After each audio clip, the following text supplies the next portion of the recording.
Student, आज की इस वीडियो में एक बार पुनः आप सभी के लिए आपके साथ जुड़ चुका हूं। ये वीडियो बहुत ही ज़्यादा महत्वपूर्ण होने वाला है क्योंकि इस वीडियो के माध्यम से हम आप लोग को बीटीएससी के जो अंतर्गत बहुत सारी वैकेंसी आती है, जैसे कि आने वाली वैकेंसी है जीएनएम की और ओटी की, ड्रेसर की, एक्सरे की, ईसीजी की, लैब टेक्नीशियन की, सभी तरह की जो भी वैकेंसी स्वास्थ्य विभाग के जो द्वारा वैकेंसी दिए जाने वाले हैं, बीटीएससी जो वैकेंसी को क्लियर करेंगे, तो इसी के अंतर्गत मैं आपको सबसे बड़ी अपडेट बताऊंगा और एक बहुत बड़ी आपको मैं प्रूफ दिखा देता हूं, जिन चीज़ों पर आप लोग विश्वास नहीं करते रहते हैं, लेकिन एक बार मैं फिर से एक बार आप लोगों के लिए बहुत बड़ा काम किया हूँ और आप लोग को मैं प्रूफ दिखा देता हूँ। विश्वास हो जाएगा आज से कि चंदन सर जो भी बताते हैं वो 100% सही तो नहीं होता है, लेकिन 110% जरूर सही होता है।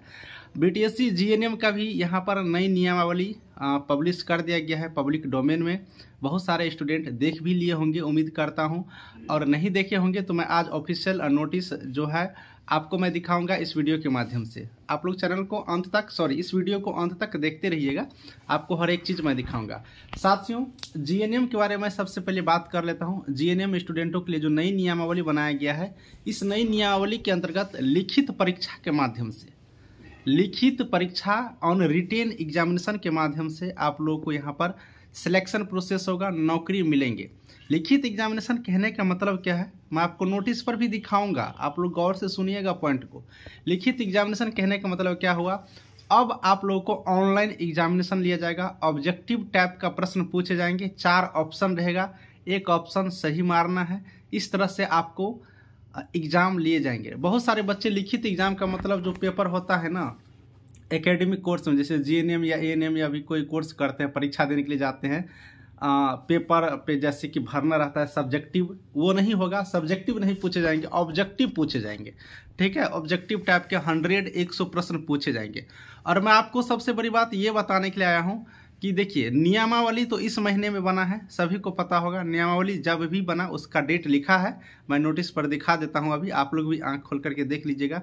लेकिन मैं आपको जो स्टडी मटेरियल दे रहा था, मैंने जो आपको पीडीएफ बना करके दे रहा हूं, वो आज से नहीं 2-3 महीना पहले से दे रहा हूँ, 4 महीना पहले से दे रहा हूँ। आप लोग देखे होंगे, बहुत सारे वीडियो के माध्यम से हम आपको लेने के लिए बोला भी था कि आप लोग लेकर के पढ़िए।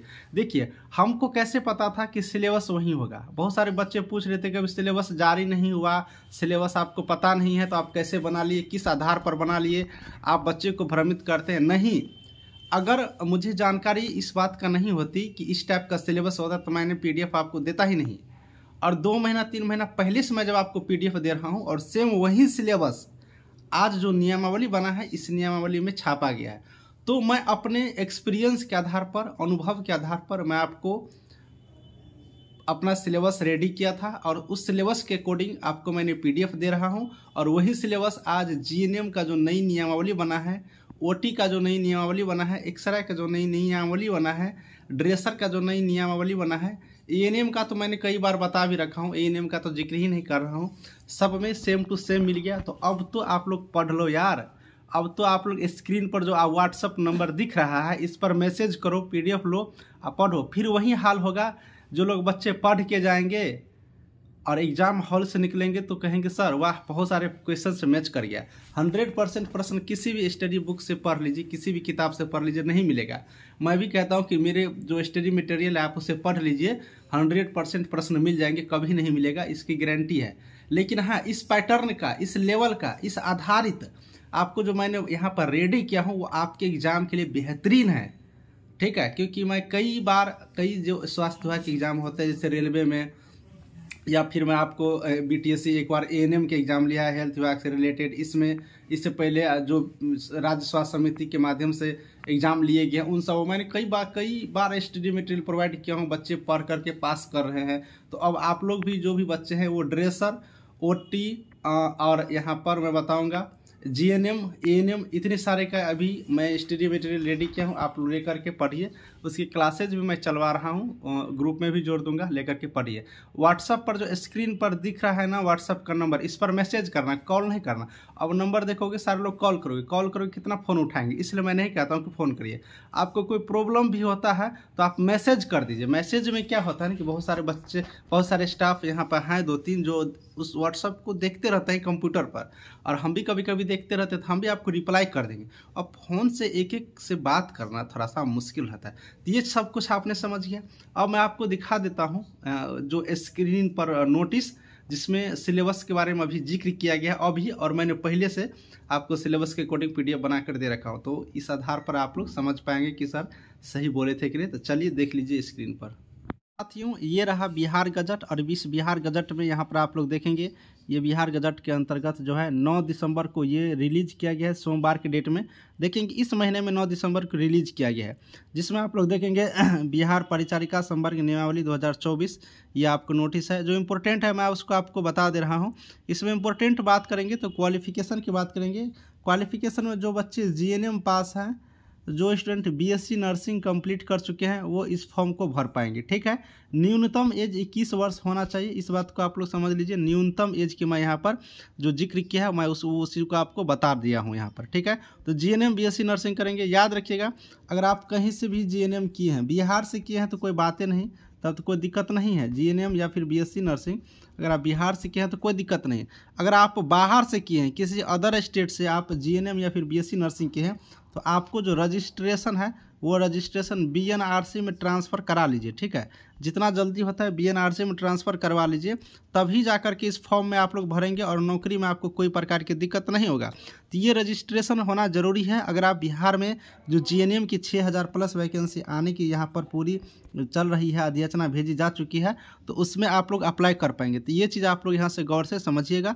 कैसे ऑनलाइन अप्लाई होता है, ट्रांसफ़र होता है, मैं आपको नेक्स्ट वीडियो में बता दूंगा। पहले भी कई बार बताया हूँ, फिर से मैं आप लोग को बता दूंगा। ठीक है, तो आप लोग को परेशान नहीं होना है। देखिए सिलेबस के बारे में बात करिएगा तो देखिए 100 क्वेश्चंस यहाँ पर पूछे जाएंगे। क्वेश्चंस 100 पूछे जाएंगे।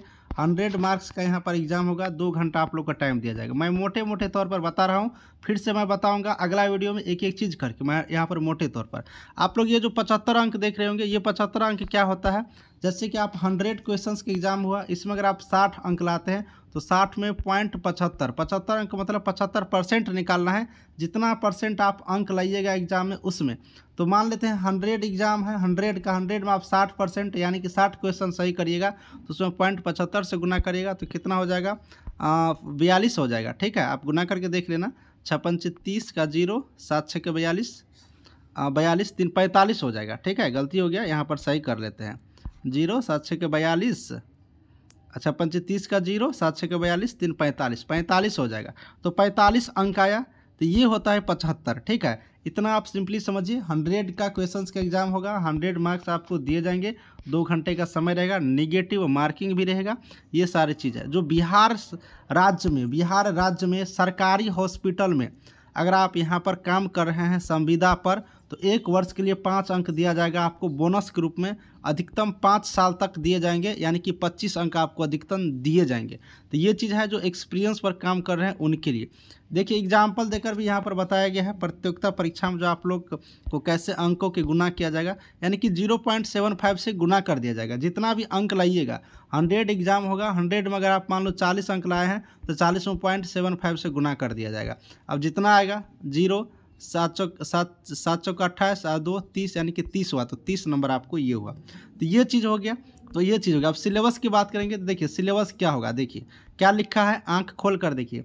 प्रतियोगिता परीक्षा का प्रश्न पत्र भारतीय नर्सिंग काउंसिल द्वारा निर्धारित जनरल नर्सिंग एंड मिडवाइफरी के पाठ्यक्रम पर आधारित होगा। स्पष्ट भाषा में लिख दिया है GNM के पाठ्यक्रम पर आधारित होगा। और GNM के पाठ्यक्रम पर आधारित हमने PDF आज से नहीं 3-4 महीना पहले से बना करके आपको दे रहा हूँ VVI क्वेश्चंस के साथ। इसलिए मैं आपको बताया था, देखिएगा मैं जो सिलेबस बना करके PDF दे रहा हूँ सेम वही आएगा, और सेम आप लोग आंख खोल करके देख लीजिए। और इसी तरह से आप लोग यकीन करिए, मेरी बातों पर आगे पढ़ाई करिए, आपकी रिजल्ट की गारंटी है। ठीक है, इसी तरह का अपडेट मैं आपको दूंगा, और आप लोग इस पॉइंट को गौर से देखिएगा। मेरे PDF पहले से आ रही है, लोगों को भी बता दीजिएगा कि चंदन सर किस तरह से सही बोले थे और कैसे यहाँ पर सेम टू सेम मैच करिए। ठीक है, चलिए नेक्स्ट वीडियो का इंतजार करिए। सिलेबस वगैरह डिटेल्स में बताएंगे, किस चैप्टर से कितने प्रश्न पूछे जाएंगे, कैसे क्या होगा, सब कुछ। सभी को थैंक यू।